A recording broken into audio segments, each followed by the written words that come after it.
For centuries, Rome was the most sophisticated metropolis in the ancient world. And Roman engineers also built breathtaking structures. The Roman Dodecahedron is remarkable and unusual because there's not many more than 100 known to exist. The Roman Dodecahedron, a mysterious 12-sided bronze object found across the edges of the Roman Empire. No records mention it. No one knows why it exists. Over 130 have been discovered, yet its purpose has baffled historians for centuries. Could it have been a sacred object, or a tool so advanced we still don't understand it? And why did Rome choose complete silence about it? What you're about to see challenges everything we thought we knew about Rome, the Celts, and the secrets that empires tried to bury forever. Rome's silent artifact. Hold the image in your mind for a moment. 12 faces. Each face is a perfect pentagon. 12 perfectly equal angles meeting across a surface of ancient bronze. At the center of each pentagonal face, a circular hole. But here is the part that immediately separates this from any simple decorative object. The holes are all different sizes, not randomly different, deliberately different. Graduated, in fact, from small to large in a sequence that suggests measurement or selection, or some kind of intentional progression that we have not yet decoded. At each of the 20 vertices where the faces meet, a small spherical knob protrudes outward. These knobs are not decorative. Decoration in Roman metalwork follows recognizable patterns: gods, laurel leaves, geometric borders. These knobs are purely functional in their geometry, and yet no one has conclusively proven what function they serve. The interior is completely hollow. And pick up any of the 130-plus examples now cataloged across Europe, and you will find they range in size from about 4 centimeters to 11 centimeters across. Some are small enough to disappear in a closed fist.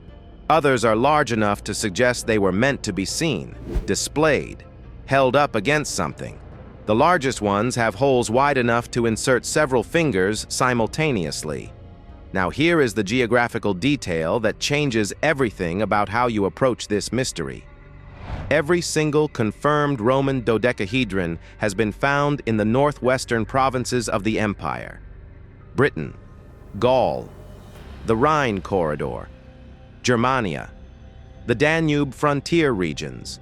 These are the edges of the Roman world, the border zones.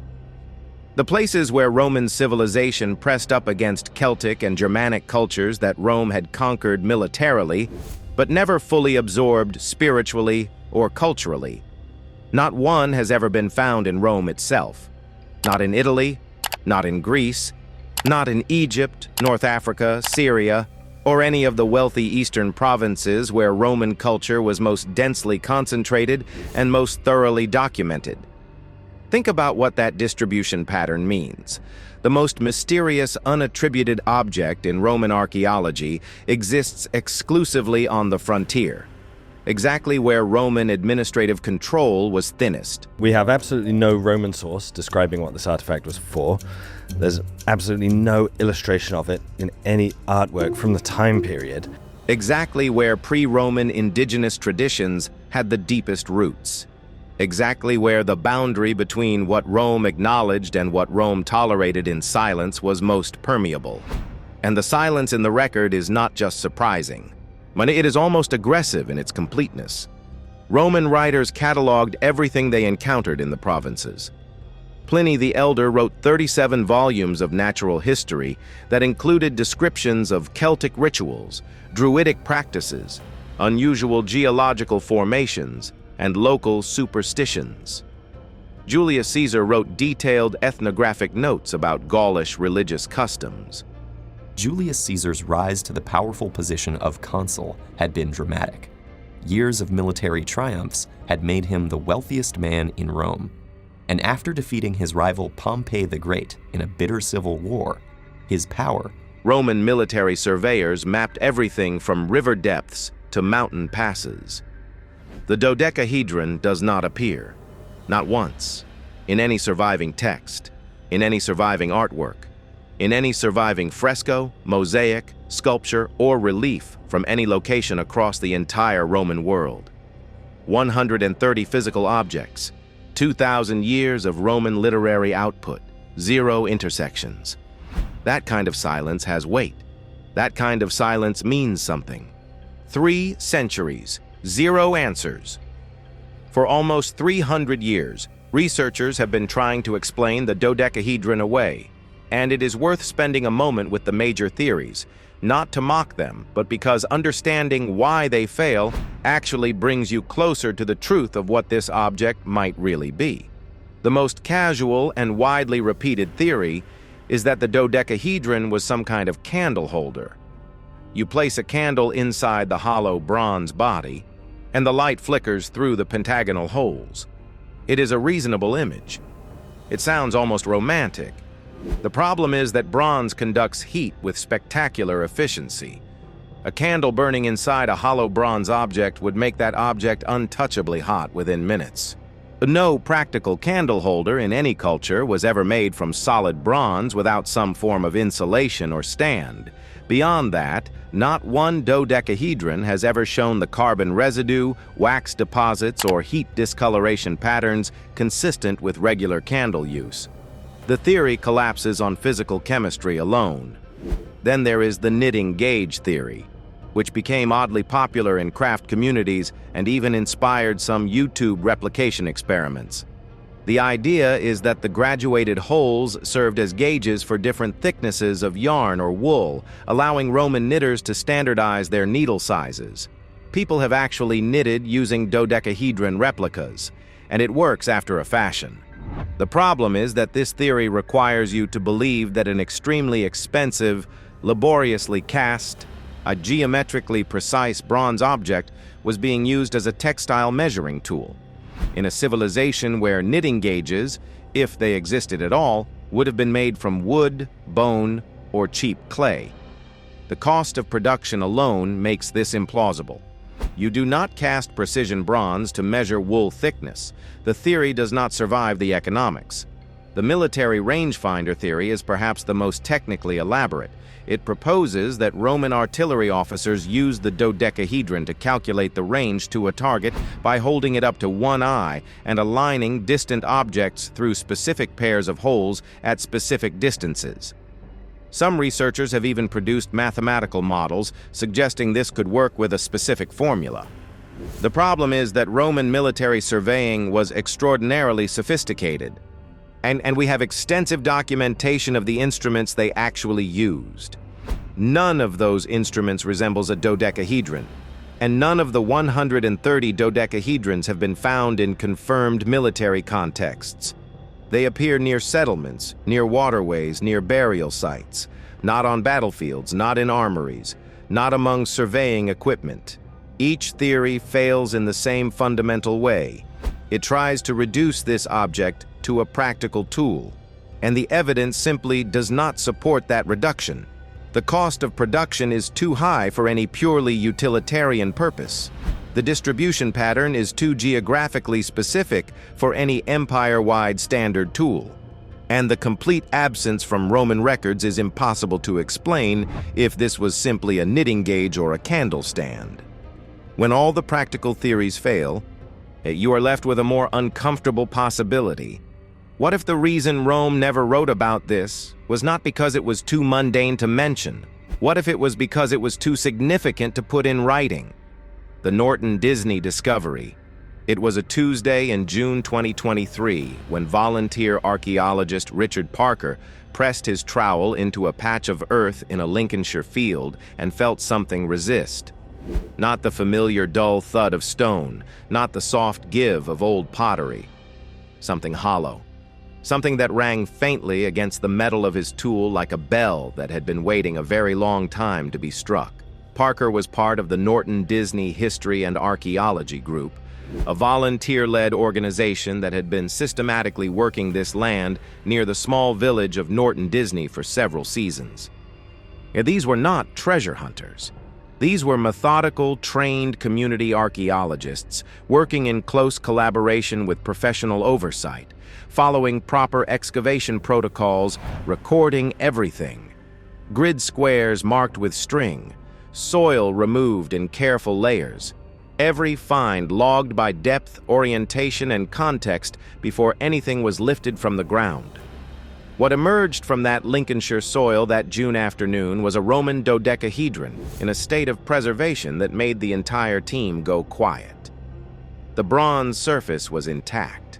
Not just intact, but extraordinary.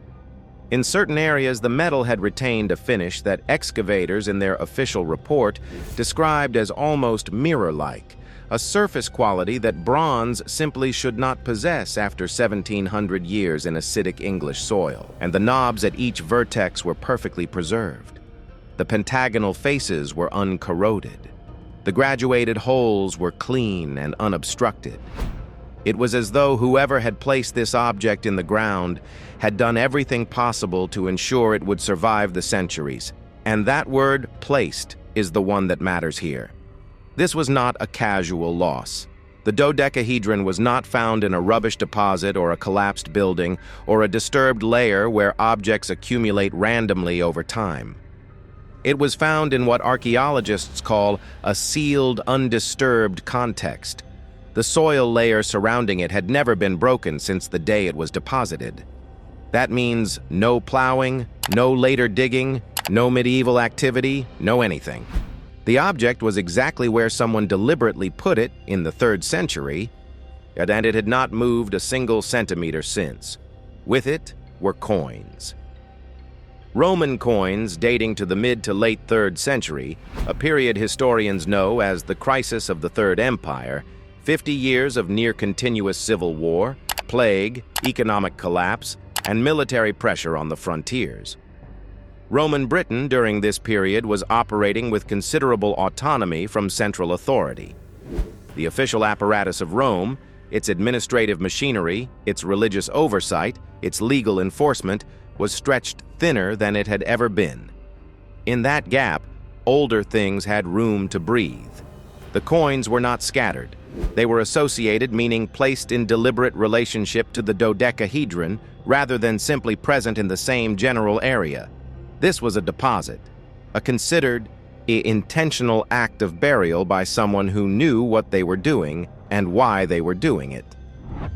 When the Norton Disney dodecahedron was formally announced in September 2023, the response from the archaeological community was immediate and significant, not just because of the object itself, but because of the quality of its excavation. The frustrating truth about most of the 130-plus known dodecahedra is that the overwhelming majority were found before modern excavation standards existed or discovered by metal detectorists without any stratigraphic recording, or surfaced during construction work with no contextual data preserved whatsoever. We have the objects, but we lost the story around them. Norton Disney gave us the story. For the first time, the archaeological community had a dodecahedron with a documented, scientifically recorded, unambiguous ritual deposition context, and that context pointed firmly away from every mundane, practical theory that had circulated for 3 centuries. You do not ceremonially bury a knitting gauge with coins during a period of political crisis. You do not orient a candle holder with deliberate care in a sealed pit and walk away. The old spinny candle holder that everyone loved in 2020. Someone buried this object because burying it was the act. The burial was not the end of this object's story. It was the purpose. And when the laboratory analysis began, the soil around that sealed burial began to give up secrets that no one was fully prepared for. 2025 Metallurgical bombshell. Let me be precise here, because this is where the story moves from an interesting archaeological mystery into something that genuinely unsettles the established picture of Roman frontier culture. The metallurgical analysis conducted on the Norton Disney dodecahedron and cross-referenced against several other well-preserved examples produced results that no one was fully expecting. The alloy composition, the specific ratios of copper, tin, and lead in the bronze, did not match standard Roman provincial manufacturing profiles. Roman bronze production across the empire was remarkably consistent. The imperial metallurgical tradition had specific signatures that show up reliably across centuries of provincial production. The dodecahedra do not match those signatures. They match something else, something earlier. The alloy profiles correspond most closely to late Latin period Celtic metalwork, the sophisticated pre-Roman Celtic tradition that dominated northern and western Europe before Roman expansion. This was a metallurgical tradition that the Romans did not inherit or adopt. It was one they encountered and, in many respects, displaced. What does that mean?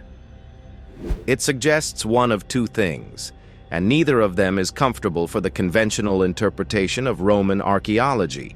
Either these objects were being manufactured by Celtic craftspeople working within Roman territory using pre-Roman techniques, which would mean the dodecahedra were not Roman objects in any meaningful cultural sense despite being found on Roman sites.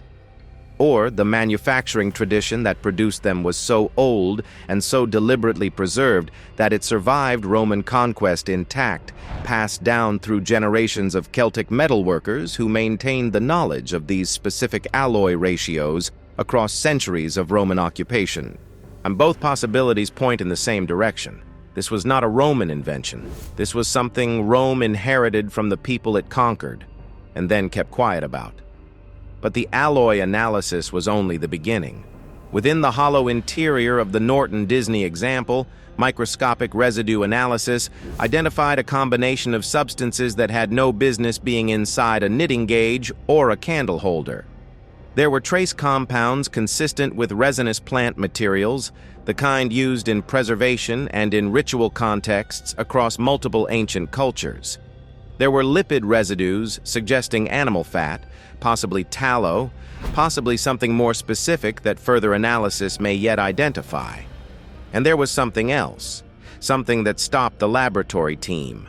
Isotopic traces consistent with cremated human bone. Tiny, microscopic, but chemically unambiguous.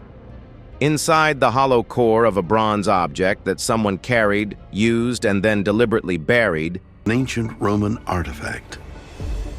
This tiny piece of bronze was once part of a mysterious object known as a Roman dodecahedron. There were traces of burned human remains.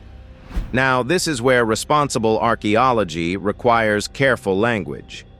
One set of isotopic traces from one object does not establish a universal function for 130 objects spanning 2 centuries. That must be said clearly. But it does establish something critical. It establishes that at least one of these objects was in contact with, or was used to contain, or was used in proximity to, the cremated remains of a human being. And when you place that finding alongside the pre-Roman Celtic alloy signature, alongside the ritual burial context, alongside the complete absence of these objects from Roman records, a picture begins to assemble itself. The Celts practiced sophisticated funerary rites. They believed in the continuity of the soul across death. They used ritual objects as intermediaries between the living and the dead, as vessels or anchors for spiritual practice that the Romans alternately tolerated, misunderstood, and feared. The Druids, the priestly class of Celtic society, were specifically banned by Roman authorities in the 1st century. Emperor Claudius issued formal prohibition against Druidic practice. The Roman historian Suetonius described it as a barbaric and savage superstition. The Roman Empire did not simply ignore things it found threatening. It suppressed them, and when it suppressed them, it stopped writing about them. What if the dodecahedron was exactly the kind of object that earned that suppression? Sacred ground. A silent empire. Open any distribution map of confirmed Roman dodecahedron find spots across Europe, and something jumps out immediately. Not the density, not the spread. Something more specific than that. These objects are not scattered randomly across the Roman frontier the way lost coins are, or broken pottery, or discarded tools. They cluster, and where they cluster tells you something that no laboratory analysis ever could. River crossings, settlement boundaries, the edges of known burial grounds, places where the land changes character, where water meets earth, where the domesticated world of a Roman town gave way to the older, wilder landscape beyond its walls. In Celtic cosmological thinking, these threshold spaces were not just geographical features, they were spiritual ones, and the boundary between a settlement and the forest was also the boundary between the known and the unknown. The river crossing was also the crossing point between the world of the living and the world of the dead. These liminal zones were where you left offerings, where you performed ceremonies, where you communicated with what lay beyond ordinary perception. The great ritual deposits of the pre-Roman Celtic world confirmed this pattern repeatedly and dramatically. In 1943, dredging operations on the River Witham in Lincolnshire, the same county where Norton Disney sits, brought up an extraordinary decorated Celtic shield that had been deliberately thrown into the water, likely as a votive offering, sometime in the 3rd or 2nd century BC. It was not lost, it was given. The Thames at Battersea yielded another, an even more spectacular Celtic shield in 1857. Again, a deliberate deposit into moving water at a location that would have marked a significant river crossing. These were not accidents. They were a pattern of practice that stretched across centuries and across the entire Celtic world. The dodecahedra follow that same pattern, not in rivers, but at their edges, at the places where you would have stood to make the crossing, at the places where the boundary was thinnest. When researcher Tibor Grill published a detailed spatial analysis of dodecahedron find spots in relation to Roman-era landscape features in 2020, the correlation between find spot locations and liminal landscape zones was statistically significant enough to rule out coincidence. These objects were ending up in these specific kinds of places too consistently for it to be random. Someone was choosing these locations deliberately. Someone understood what these places meant, and Rome understood it too, which is precisely why Roman authorities were so aggressive about controlling what happened at them.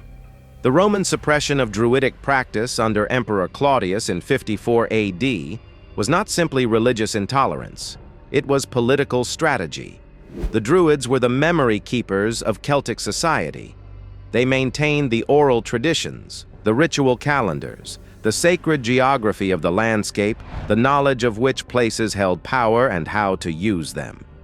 Eliminating the Druids was an attempt to sever the living population of the frontier provinces from the spiritual infrastructure that had organized their world for centuries before Rome arrived. Tacitus described the Roman assault on the Druidic sanctuary at Anglesey in 60 AD in visceral terms. Was Rome's first emperor a visionary leader who guaranteed his civilization's place in history, or a tyrant who destroyed its core values? Soldiers cutting down sacred groves, destroying altars, breaking the ceremonial landscape that had served as the spiritual center of British Celtic resistance. But you cannot legislate memory out of existence. You cannot garrison a river crossing hard enough to make people forget what it meant to their grandparents. The dodecahedra suggest that the practice continued. Underground, quietly, passed between hands that knew what they were holding, even if they never wrote it down. And in 2019, a metal detectorist working farmland near Kortrijk in Belgium, one of the most densely Roman-occupied areas of ancient Gaul, found a dodecahedron less than 400 meters from the confirmed boundary line of a Roman administrative settlement. Not inside the settlement, just outside it, at the edge, exactly where the older tradition would have placed it. That detail is almost unbearably precise. There is one more thread here that deserves careful attention.